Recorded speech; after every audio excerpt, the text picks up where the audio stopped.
Hello friend, आज देखिए हमारे पास एक प्रॉब्लम है और उस प्रॉब्लम के बारे में हम आपसे डिस्कशन करने जा रहे हैं। मोबाइल में सबसे ज़्यादा प्रॉब्लम आती है मोबाइल के ऑन होने के बाद, वो है नेटवर्क सेक्शन की। नेटवर्क सेक्शन भी हमारा आज के समय में बहुत ज़्यादा फॉल्टी होता है, बहुत ज़्यादा प्रॉब्लम्स आती है। तो हर सेक्शन को या हर पार्ट को एक रिपेयर करने का अपना एक तरीका है, कॉन्सेप्ट है।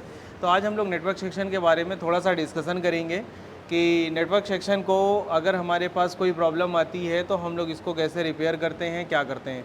वैसे तो देखिए, अगर आपको सही तरीके से इसको जानना है तो उसके लिए आपको सिस्टम समझना पड़ेगा, वोल्टेजेस समझने पड़ेंगे, सिग्नल समझने पड़ेंगे, या जो भी उसके अंदर आईसियाँ हैं, कौन सी आईसी कैसे काम कर रही है, क्या कर रही है, मॉड्यूलेटर कौन सी है, डी मॉड्यूलेटर कौन सी है, रेडियो आरएफ सिग्नल को कन्वर्ट कौन कर रही है। मतलब इस तरीके से बहुत सारी प्रॉब्लम्स हैं, जो बहुत सारी चीज़ें हैं जो आपको समझनी पड़ेंगी कि अगर हमारे मोबाइल के नेटवर्क सेक्शन में कोई प्रॉब्लम आती है तो हम लोग कैसे उसको डायग्नोस करें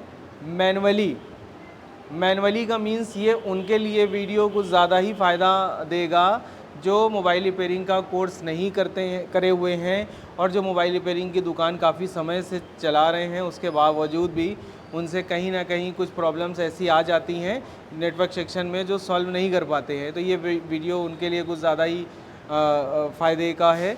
बाकी जो रिपेयरिंग का काम जानते हैं, जिन्होंने काम सीखा है कहीं से, तो ये वीडियो उनको हो सकता है कि ना समझ में आए, या उनको ये लगे कि भाई ये तो बहुत मैनुअल या बहुत बेसिक सी चीज़ बता रहे हैं। तो हम बेसिक सी ही चीज़ बताने जा रहे हैं। तो चलिए, सबसे पहले हम लोग देखते हैं कि जो हमारा नेटवर्क सेक्शन है उसमें प्रॉब्लम्स आखिर आती क्या क्या हैं। तो नेटवर्क सेक्शन में एक बहुत कॉमन सी प्रॉब्लम है नो सर्विस की। ये जो नो सर्विस की प्रॉब्लम है, ऐसा लगता है कि जैसे अगर आपके पास दिन में 10 सेट आते हैं नेटवर्क सेक्शन से रिलेटेड, नेटवर्क सेक्शन की प्रॉब्लम के, तो उस 10 में से 6 सेट 7 सेट आपके नो सर्विस के होंगे, और बाकी 2 से 3 सेट जो होंगे वो अलग अलग प्रॉब्लम्स के हो सकते हैं। जैसे वीक नेटवर्क हो गया, या कॉल नहीं लग रही है, या 4G नेटवर्क नहीं आ रहे हैं, या और अदर कोई भी प्रॉब्लम्स आ सकती है, इमरजेंसी की प्रॉब्लम आ सकती है। लेकिन जो सबसे ज़्यादा प्रॉब्लम हम लोगों को देखने को मिलती है वो है हमारी नो सर्विस की। नो सर्विस की जो प्रॉब्लम है, इसको रिपेयर करने का एक पूरा कॉन्सेप्ट है जिसको आपको समझना पड़ेगा कि कौन सी आईसी ज़िम्मेदार होती है, किस पर हमें पहले काम करना होता है, कौन सी आईसी पर हमें कितने वोल्टेजेस चेक करने होते हैं, ऐसे करके बहुत सारी चीज़ें हैं। तो हम अब बेसिक सा सल्यूशन बताते हैं नो सर्विस की प्रॉब्लम के लिए। तो सबसे पहले हम लोग देखते हैं अपने मोबाइल के बोर्ड में जो हमारा नेटवर्क सेक्शन होता है उसके अंदर कौन कौन सी आईसियाँ होती हैं, या कौन कौन सी हमारी चीज़ें हैं लगी हुई हैं। तो सबसे पहले देखिए, हमारे पास ये एक बोर्ड है। इस बोर्ड के अंदर यहाँ पर से ये आईसी निकली हुई है। ये हमारी WTR 2965 लगी हुई थी, किसी ने निकाली है। तो सबसे पहले जो हमारी मेन सबसे आईसी होती है वो WTR यानी 2965 इस बोर्ड के हिसाब से वो है। इसके बाद अगली आईसी जो हमारी है वो है हमारा ये 2G PFO। ये जो हमारा लगा हुआ है ये हमारे 2G और 3G की जो नेटवर्क की फ्रिक्वेंसीज़ हैं उनके लिए होता है। इसके बाद जो तीसरे नंबर पर आता है वो है हमारा ये 4G PFO।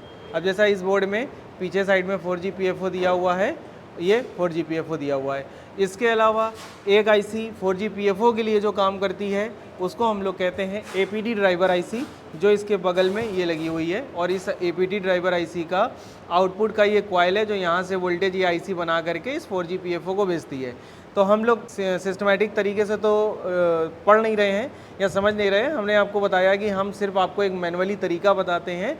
ये उनके काम आएगा जो मोबाइल रिपेयरिंग का कोर्स नहीं जानते हैं, जो सर्किटों को नहीं समझते हैं, जो वोल्टेज के बारे में नहीं जानते हैं, ये उनके लिए। बाकी देखिए, इस नेटवर्क सेक्शन के अंदर ये बहुत सारी आपको ये ब्लैक कलर के ये छोटी छोटी आईसियाँ लगी हुई दिख रही हैं। ये सारे हमारे फ़िल्टर्स होते हैं जो हमारी नेटवर्क सेक्शन की फ्रिक्वेंसीज़ को फ़िल्टर करते हैं, मतलब फ्रिक्वेंसीज़ को बढ़ाते हैं, और हमारे मोबाइल से रिलेटेड जो भी फ्रिक्वेंसीज़ होती हैं उनको एंटर करते हैं, और बाकी सबको ये मोबाइल से हटाते हैं। जैसा इसमें इस साइड में भी आप देख रहे हैं तो कई सारे फ़िल्टर्स लगे हुए हैं।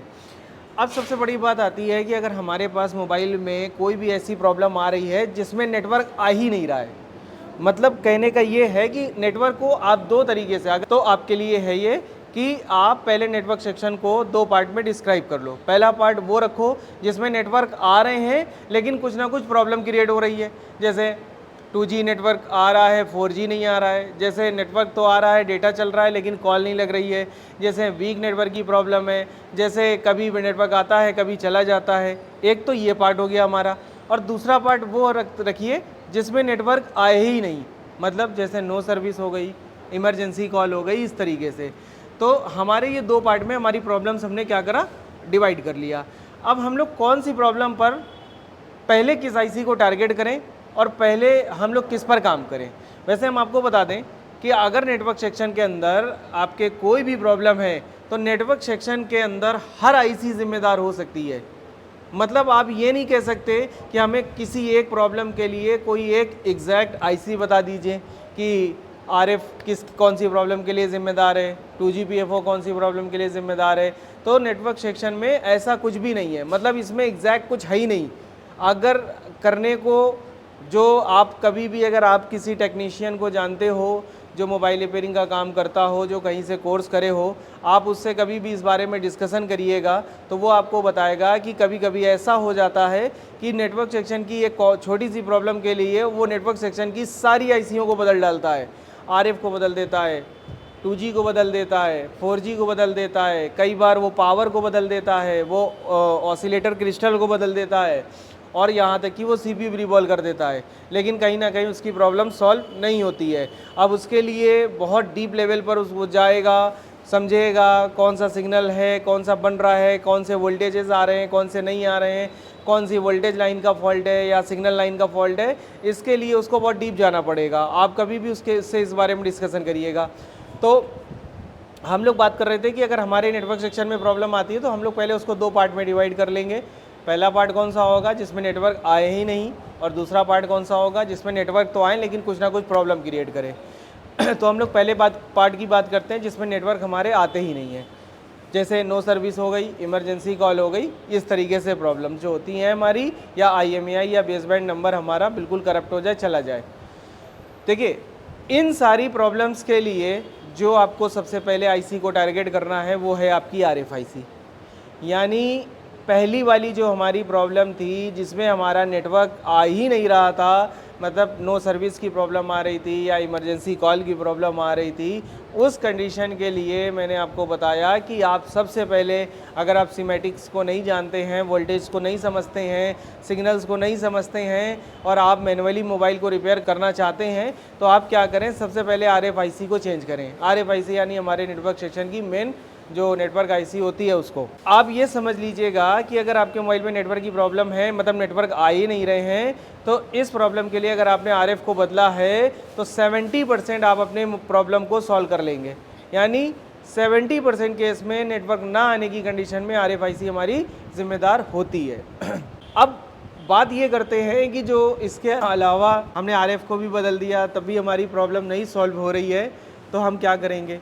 तो देखिए, फिर आपको क्या करना पड़ेगा, बारी बारी से जो और हमारी अदर आईसियाँ हैं उनको आपको बदलना पड़ेगा। अब अदर आईसीओ में जैसे हमारा 2GPFO है, 4GPFO है, क्रिस्टल है, पावर है या फिर CPU है, तो उतना लंबा जाने के लिए, अगर आप उतना लंबा जाना चाहते हैं तो मेरे हिसाब से अगर आप रिपेयरिंग का काम जानते नहीं हैं सिमेटिक लेवल पर, तो आप RF चेंज करिए। RF चेंज करने के बाद आप एक 2GPFO बदल दीजिए, 4G बदल दीजिए। ये इतना आप अपने हैंड से कर सकते हैं। इसके अलावा अगर आपको डीप लेवल पर और जाना है, तो अगर आपको रिपेयरिंग का काम नहीं आता है तो मेरे हिसाब से आप वहीं पर काम रोक दीजिए और किसी अच्छे टेक्नीशियन से मोबाइल को रिपेयर करवाइए।